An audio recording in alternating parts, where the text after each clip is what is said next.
Super 6 పథకాల గురించిన చర్చ పదే పదే వైసీపీ రైట్ చేస్తుంది.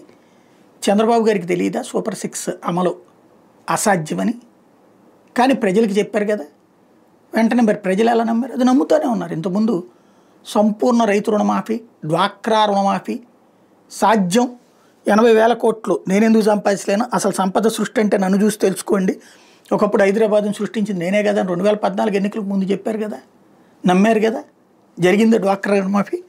రైతు రుణమాఫీ జరిగిందా? దాంట్లో 80,000 కోట్లు ఎంత అవసరమైతే 18,000 కోట్ల కదా జరిగింది. అంటే ఒక 30-40% జరిగి ఉంటుంది కదా.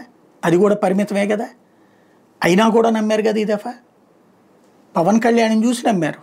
అందుకనే పవన్ని ముందు పెట్టారు ఈ దఫా. ఈ దఫా కూడా సంపద నేను సృష్టిస్తాను, సూపర్ 6 అమలు చేస్తాను, నా గురించి తెలియదా అంటూ పవన్ అడగండి అన్నారు. పవన్ అవునవును ఆయన ఇస్తాన్నారు. 2014లో కూడా ఇదే పవన్ కళ్యాణ్ ఇన్సూరెన్స్ ఇచ్చారు. ఆ తర్వాత చివరిలో వచ్చేటప్పటికి వాళ్ళు ఇవ్వకపోవడం ఫెయిల్యూర్ అంతా అయిందన్నారు. ఇప్పుడు పవన్ కళ్యాణ్ ఇస్తారన్నారు. ఫస్ట్ ఏడాది కంప్లీట్ జీరో, ఓన్లీ ఒక్క దీపం పథకానికి సంబంధించిన ఒక గ్యాస్ సిలిండర్ తప్ప సూపర్ 6లో ఏం లేవు. పెన్షన్ సూపర్ 6లో ఇచ్చిన హామీ కాదు, అది సపరేట్.